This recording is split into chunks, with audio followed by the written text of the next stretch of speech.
They didn't notice you because you were loud. They noticed you because something in your past refused to stay buried. The alert wasn't triggered by a crime, a threat, or a mistake. It was triggered by a pattern so precise, so statistically resistant to chance, that when it surfaced, it bypassed routine monitoring and landed directly in a compartment reserved for irregular cases. That's when your name stopped being just a name and became a reference point. A file was opened, not to investigate you, but to understand what had already happened around you. This wasn't recent. That's the part most people get wrong. The Level 4 alert didn't activate because of something you did last week or last year. It activated because analysts finally connected fragments that had been sitting dormant for decades. Old records, incomplete entries, events that were written off at the time as coincidences, clerical errors, or improbable luck. When those fragments aligned, they didn't describe an event. They described you. And once that realization settled, the classification changed immediately. Level 4 isn't used often. It isn't reactive. It's anticipatory. It's applied when a subject's past behavior suggests future relevance that cannot yet be explained. That's what made your case uncomfortable. There was no single incident to point to, no moment of transgression, just a trail of outcomes that consistently bent away from expectation. Situations that resolved themselves before escalation, risks that dissolved before consequence. People who misjudged you and adjusted their behavior afterward without understanding why. The initial review wasn't even about you directly. It started with a historical audit, a routine reevaluation of unresolved data sets connected to unresolved individuals. Names that kept reappearing across unrelated files. Your family name surfaced 3 times in records that had no reason to intersect. Different decades, different regions, different contexts. But the same behavioral markers followed each appearance. Adaptation under pressure, accurate anticipation, survival without visible preparation. The analysts flagged it, not because it looked dangerous, but because it looked deliberate. At that stage, they didn't know who you were. They just knew someone carrying that lineage was active. It took another 6 weeks to narrow it down to you. Digital footprints were examined quietly. Employment records, travel patterns, social interactions. Not to find wrongdoing, but to see whether the pattern had continued. It had, in ways subtle enough to escape notice, but consistent enough to confirm continuity. You didn't stand out, you blended, and that was the problem. Because blending that well without training is rare. The Level 4 designation was approved after a closed briefing that lasted less than 9 minutes. No debate, no dissent. The evidence wasn't dramatic. It didn't need to be. It was cumulative, layer upon layer of improbabilities that, when viewed individually, meant nothing. When viewed together, they formed a trajectory. And trajectories are what intelligence agencies care about most. Not what someone has done, where they are likely to be when conditions shift. You weren't placed on the watch list to restrict you. You were placed there to observe how you move through ordinary life while carrying something that doesn't announce itself. Something inherited, not learned. That distinction matters more than you realize. Learned skills leave signatures. Inherited ones don't. They surface as instinct. Timing. Decisions made without conscious rationale that later prove correct. When analysts see that repeatedly, they stop asking how and start asking why. The deeper review went further back, much further.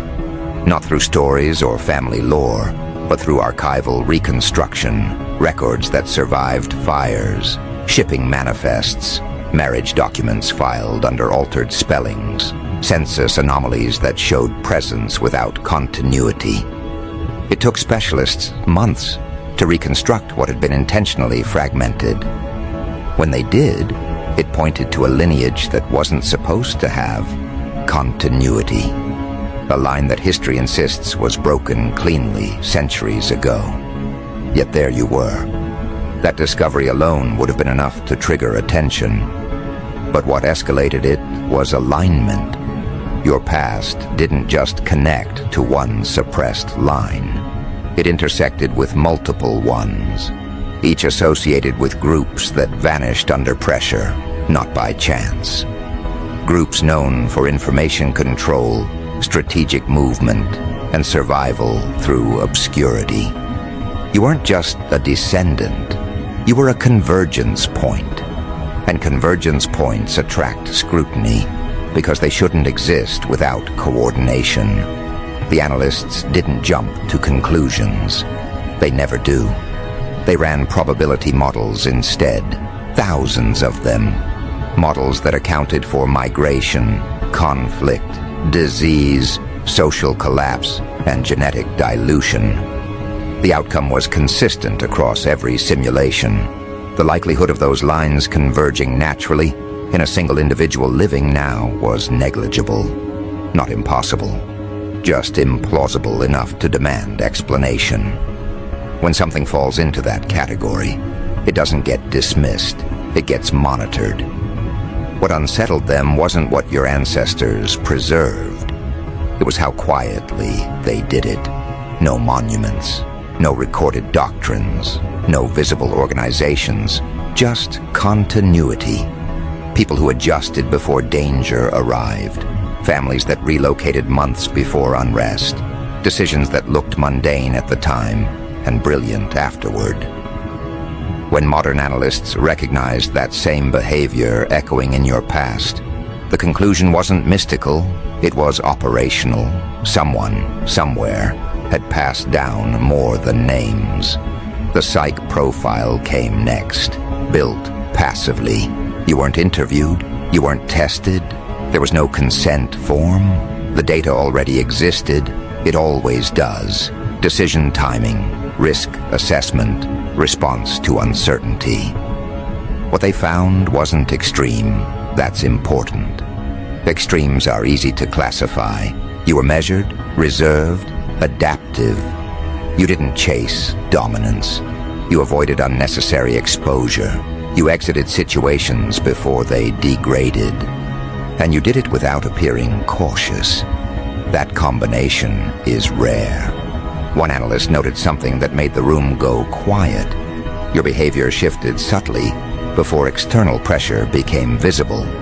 Not dramatically, just enough to alter outcome. Routes changed, plans adjusted, conversations ended early. Each instance alone meant nothing. Together they formed a pattern of preemptive correction, not based on fear, based on sensing. And sensing without clear input is what moved your file into restricted handling. That's when the surveillance protocol was authorized. Minimal, passive, no interference, no contact, just observation. They wanted to see whether the pattern would intensify under attention. It didn't. You didn't react. Which told them something else. Either you had no awareness at all, or awareness ran deeper than conscious detection. Both possibilities were worth watching. Neither suggested threat, but both suggested capability. The report that followed was brief, precise. It didn't exaggerate, it didn't speculate. It stated that the subject demonstrated anticipatory adjustment inconsistent with background and training history. That language matters. Intelligence documents avoid adjectives unless necessary. This one included several. Not dramatic ones, careful ones. Enough to justify continuation. At no point did anyone suggest removing you from normal life. That's a misconception people have. Level 4 isn't about control. It's about mapping. understanding how someone like you navigates environments without guidance, how pressure affects decision-making, whether alignment continues or fractures. Because people with your profile don't need instruction to be useful. They need context. Another layer was added quietly. Comparative analysis. Your data was placed alongside a small group of others flagged over the last 20 years, fewer than most would expect. Each shared similar markers: lineage disruption, adaptive behavior, early survival indicators. None of them knew about the list at the time. Most still don't. That's by design. Awareness changes behavior, and behavior is the point of observation. Here's the part that doesn't get discussed openly. The watch list isn't just defensive, it's preparatory. Agencies don't wait for relevance. They anticipate it. They track individuals whose existence suggests future utility or complication.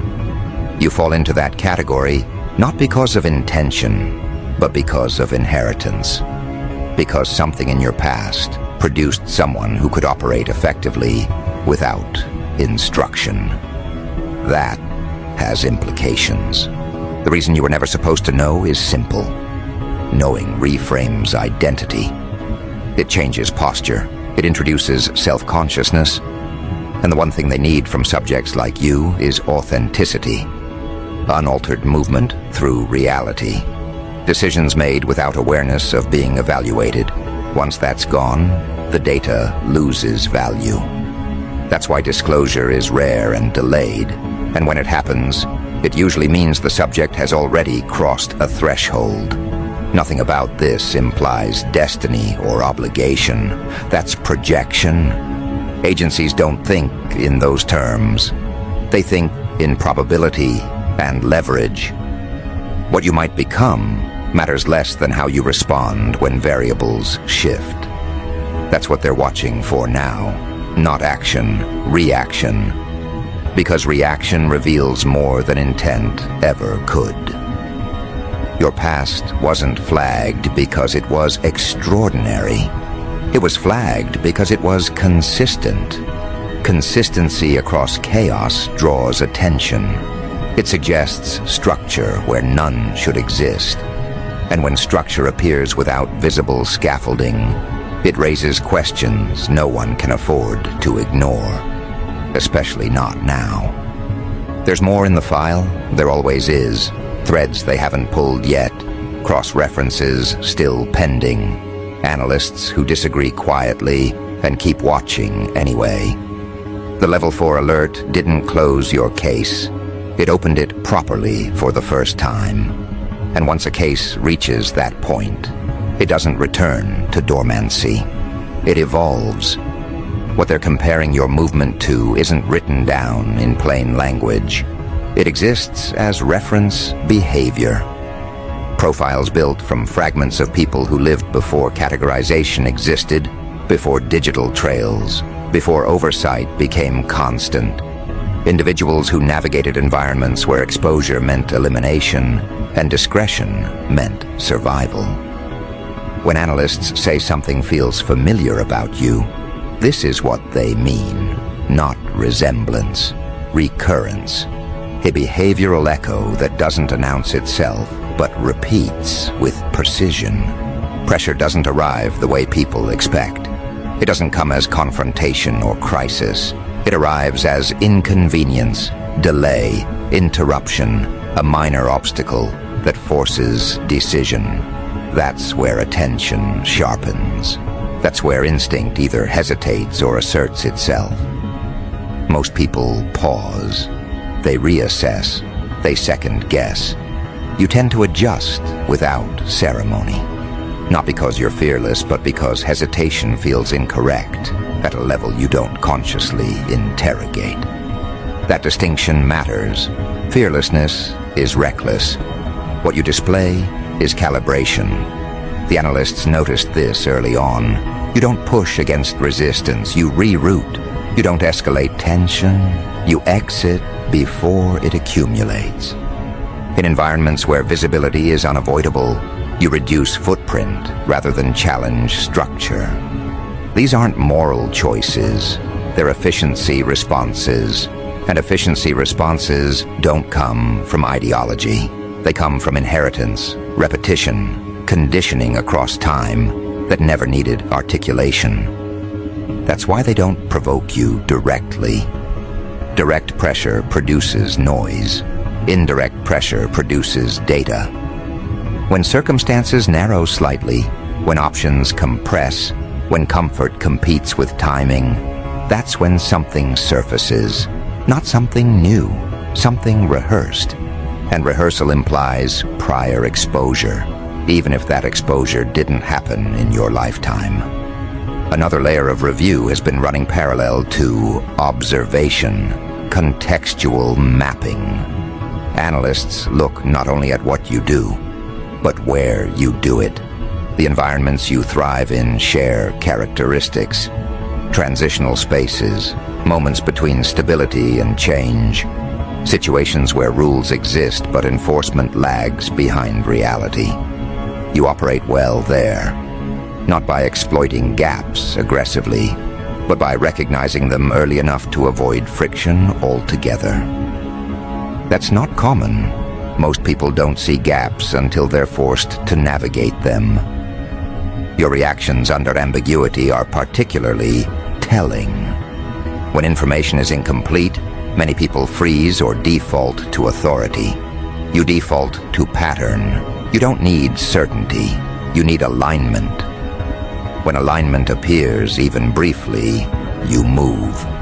That behavior doesn't announce confidence. It announces familiarity. As if ambiguity itself is not a threat, but a known condition. That's where the comparison deepens.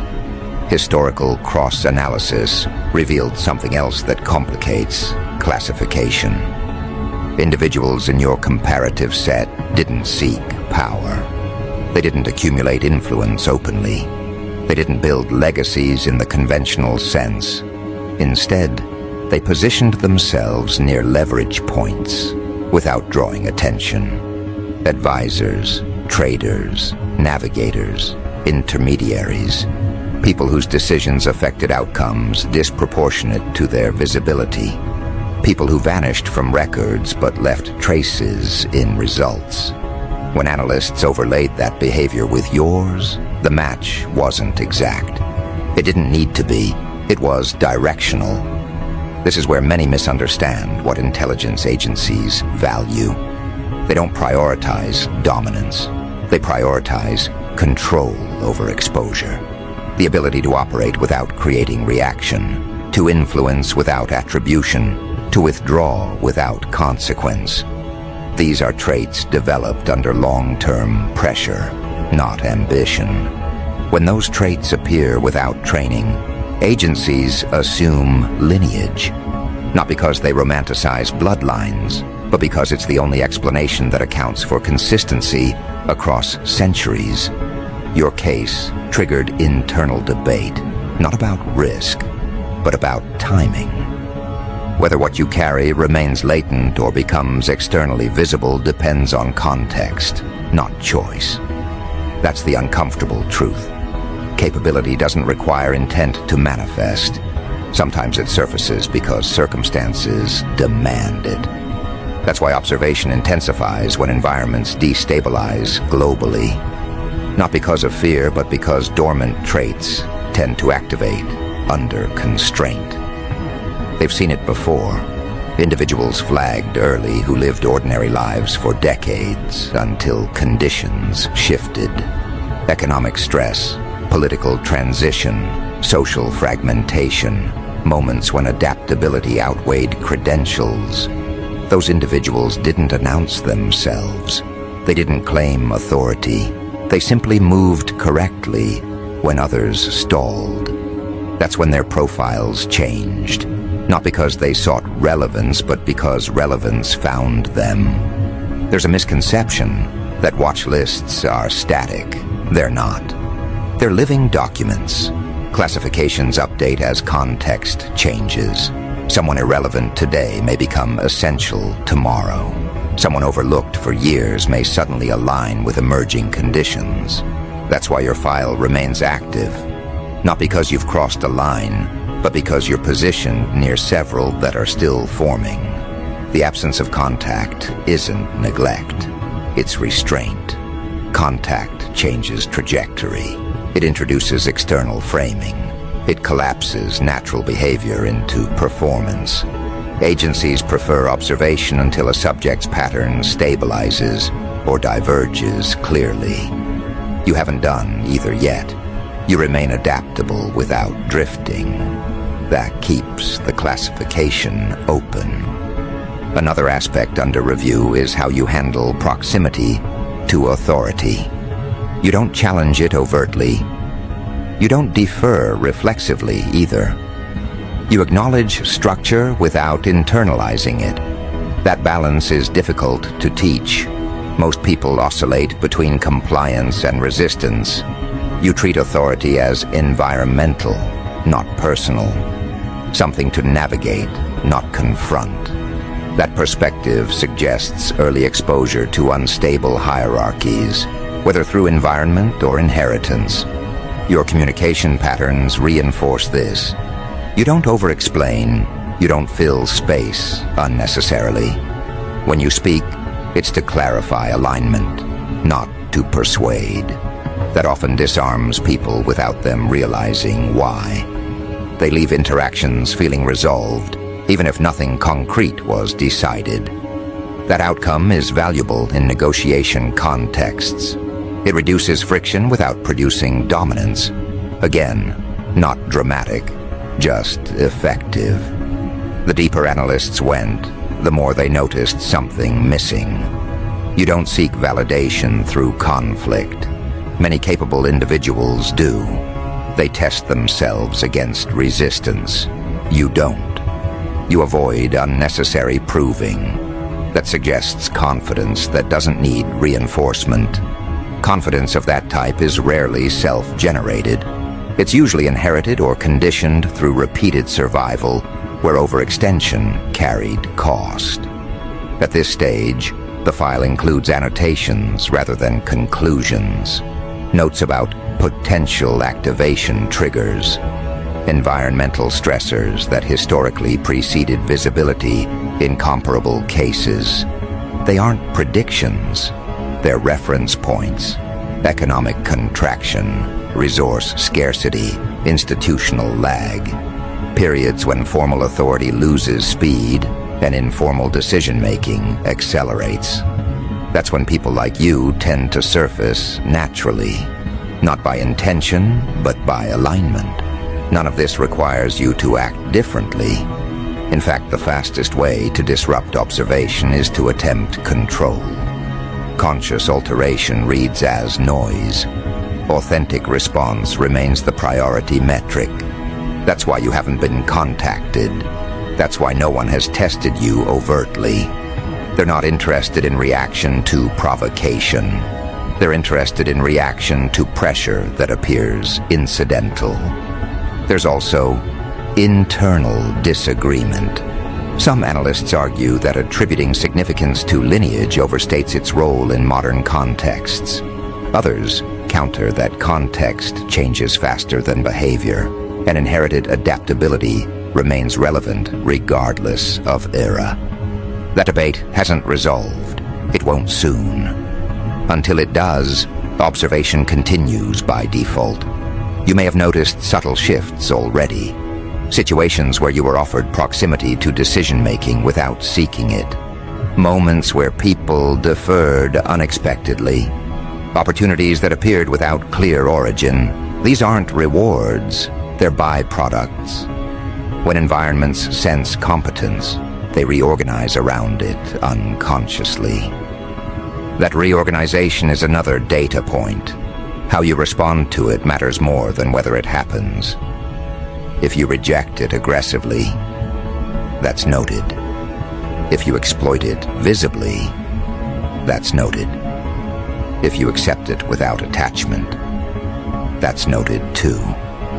None of these responses are wrong. They're diagnostic, They reveal how inherited behavior interfaces with modern incentives. That interface is what agencies want to understand before they decide whether engagement would clarify or contaminate the pattern. Engagement, if it ever occurs, wouldn't be framed as recruitment. That language is outdated. It would be framed as collaboration, consultation, or alignment of interests. Not because they're trying to flatter you, but because people like you don't respond to command structures well. You respond to context and autonomy. Agencies know this. They've adapted accordingly. There's a reason only a small number of individuals with similar profiles have ever been approached, and fewer still accepted. Those who did weren't selected for obedience. They were selected for discretion.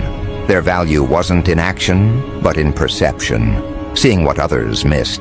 Adjusting before disruption became visible, operating within ambiguity without freezing. Others declined and were left alone. Observation didn't escalate. Life continued. That's another misconception. Being watched doesn't mean being forced. It means being understood, or at least attempted to be understood. Coercion is inefficient with people who operate instinctively. It produces resistance or withdrawal. Neither yields usable data. Your file includes a notation that hasn't been updated yet. A simple line indicating that further classification depends on environmental response rather than individual choice. That's rare. Most files hinge on behavior. Yours hinges on context. That alone sets it apart. What happens next isn't something you schedule. It unfolds. Pressure increases globally in uneven ways. Some people narrow under it. Others expand. Agencies track both. Expansion without destabilization is uncommon. When it occurs, it attracts attention quickly. That's the threshold they're watching for now. Until then, you remain exactly where you are. Living your life, making decisions that feel ordinary, adjusting when necessary, exiting when alignment fades. Nothing about that needs to change. In fact, the more natural it remains, the clearer the picture becomes. They aren't waiting for you to reveal yourself. They're waiting to see whether the environment does it for you. Because when conditions shift enough, people don't become different. They become more precise versions of what they already are. And that precision is what will determine whether your classification stabilizes or escalates. For now, the file stays open. Observation continues. Comparisons deepen. And attention remains focused not on what you might do intentionally, but on what emerges when choice becomes constrained and movement reveals itself without explanation. That is always the moment institutions pretend not to fear while quietly preparing for it. Not the loud declaration, not the dramatic rupture, but the subtle pattern that refuses to flatten under pressure. Somewhere between archived reports and half-forgotten transcripts, your past stopped behaving like a closed chapter and began acting like a variable. Not dangerous in the cinematic sense, worse. Unpredictable in the quiet way that doesn't announce itself, only repeats. That's when a flag appears, not as an accusation, not as a verdict, but as a question no one wants to ask out loud. What if this trajectory doesn't converge where it's supposed to? The alert was never about what you did. That misunderstanding keeps lesser minds comfortable. It was about how you adapted when conditions narrowed, how your responses stayed coherent when incentives collapsed, how your internal alignment didn't fragment under surveillance, stress, or social distortion. Systems are built assuming a certain decay, pressure in, compliance out, noise applied, signal lost. But your record refused that equation. Instead of eroding, it sharpened. Instead of escalating, it simplified. You didn't become louder. You became clearer. That's the kind of anomaly that doesn't trip alarms immediately. It lingers, it demands review, it pulls older files back into relevance. Someone reruns a comparison, not because policy requires it, but because intuition nags. And intuition, when it survives long enough inside a bureaucracy, eventually disguises itself as procedure. Level 4 is not panic. It's curiosity with teeth. It's the threshold where observation stops being passive and starts being relational. Not watch and wait, but watch and map. They don't look for guilt. They look for symmetry, patterns across time, consistency under contradiction, moments where you could have bent and didn't, moments where you could have disappeared and chose not to. That's what caused the recalibration. Your past wasn't loud enough to be famous, but it was stable enough to be memorable. Stable across environments that usually fracture people. That's the kind of past that doesn't stay past. It becomes predictive. And prediction is where attention hardens. You were never supposed to know because knowledge would collapse the experiment. Once a subject becomes aware of the lens, behavior changes. So the lens stays invisible. What you feel instead is compression. Doors that don't close but don't open either. Delays without denial. Recognition without invitation. The sense that conversations are happening one room away from you. Always adjacent. Never direct. That's not paranoia. That's the architecture of assessment. It's how institutions study trajectories without contaminating them. You weren't being followed. You were being contextualized, compared against models that didn't quite fit. And every time you responded in a way the model couldn't absorb, the margin notes grew longer. What unsettled them wasn't power. Power is common.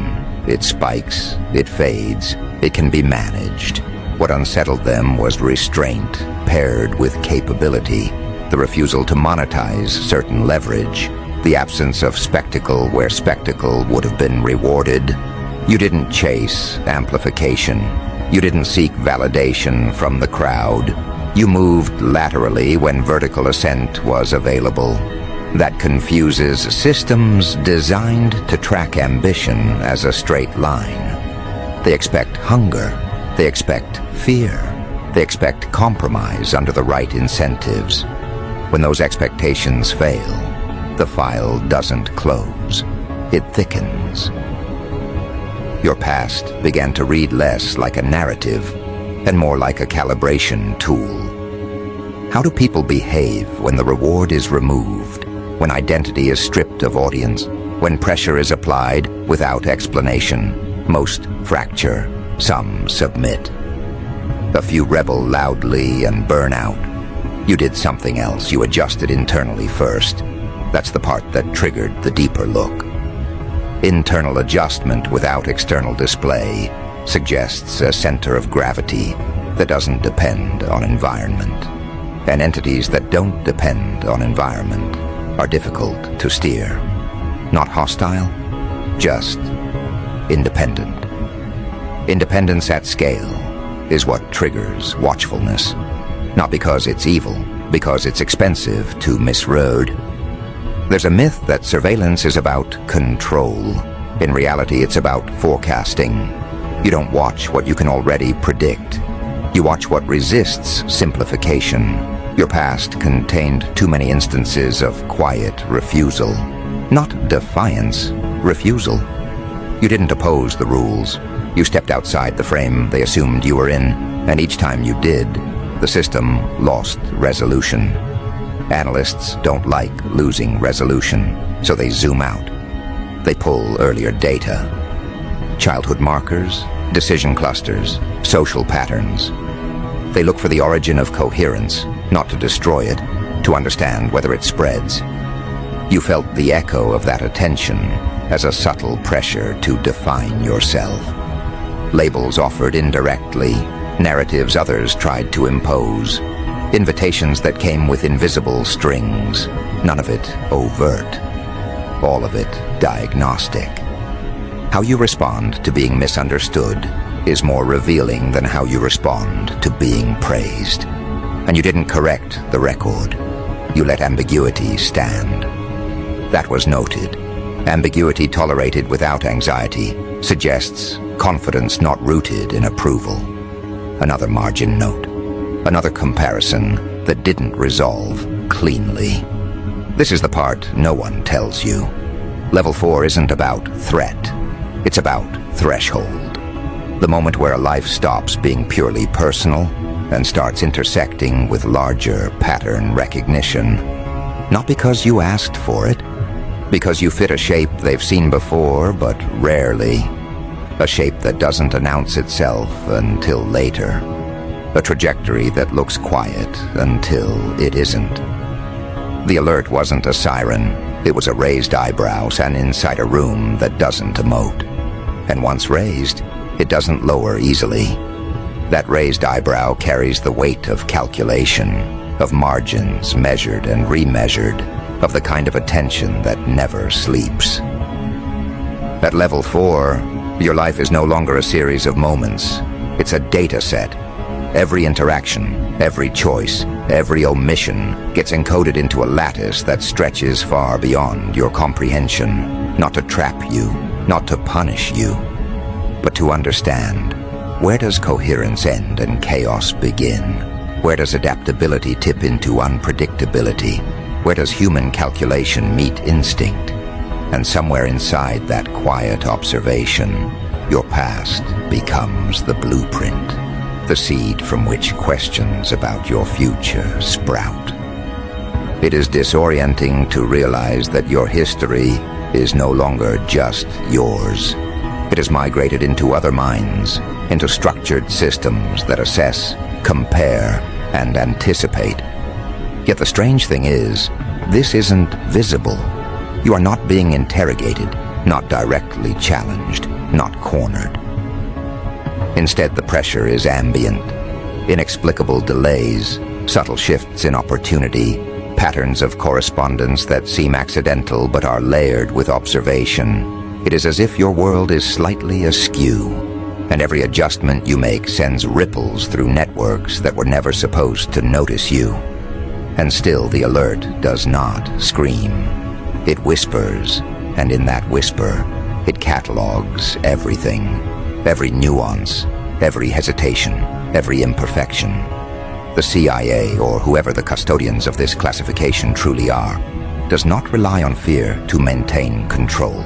Fear is too crude, too visible. They rely on omission, on calibration, on precision.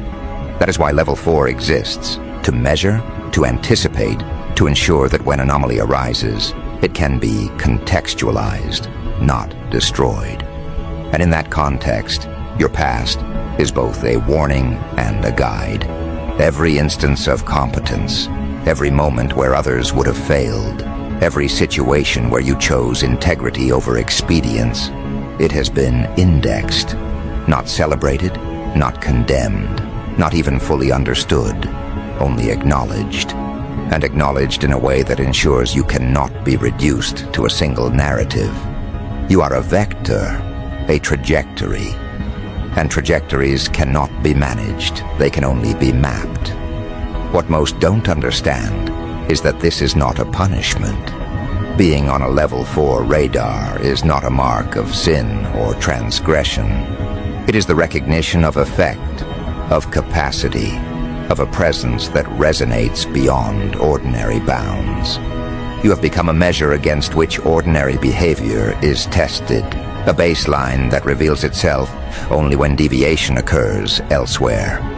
Your past triggered this, not because you were dangerous in the moment, but because over time, your pattern resisted simplification. It resisted collapse. It refused narrative. And in systems designed to predict, measure, and control, refusal is an anomaly that must be understood. They watch not because they want to intervene, but because they need to know where the edges are, where contingency fails. where prediction loses resolution. Every decision you ever made, every stance you took, every silent judgment you preserved, it all adds up. And it adds up to a signal that is stronger than the sum of its parts. This is why your history has been resurrected in analyses, why old files are reopened, why the quiet corridors of surveillance hum with notes that never get spoken aloud. It is not vindictive. It is mathematical. And it is cold.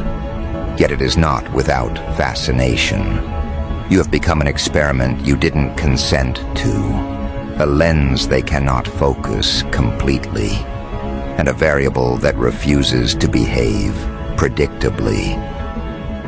Level 4. Attention is relational, not coercive. It is not a gun to the head, but a shadow at the corner of vision, a suggestion, a probe, a series of subtle calibrations designed to see how your path curves under invisible forces. And every time you navigate it without knowing, you reinforce the original anomaly. You confirm that the patterns that once triggered scrutiny were not accidents, that the clarity, the composure, the alignment you displayed across time is not reducible, not random, not manipulable. And that is precisely the reason the alert cannot be lowered. It is not about catching you. It is about tracking the consistency of someone who cannot be caught. The real gravity of this is not in observation, but in understanding your own role. You move through a world where choices are always visible, and yet your response is internal. Your trajectory is coherent without needing approval, influence, or notice, and that makes you a point of reference others will only recognize retrospectively. Your past becomes a kind of compass, misread by some, underestimated by others, but always quietly providing direction. Every file pulled, every comparison run, every margin note made about you assumes a potential for understanding that surpasses the usual. And that potential is both invisible to you and unavoidable for them. It is the paradox of Level 4. Absolute scrutiny and absolute ignorance exist simultaneously. Your past has always been yours. And now, in this new context, it is also theirs, catalogued, indexed, mapped, cross-referenced. Every skill, every encounter, every failure and triumph is repurposed into a lattice that predicts what ordinary analysis cannot. And still you do not act differently. You do not adjust because you know the system watches. You adjust because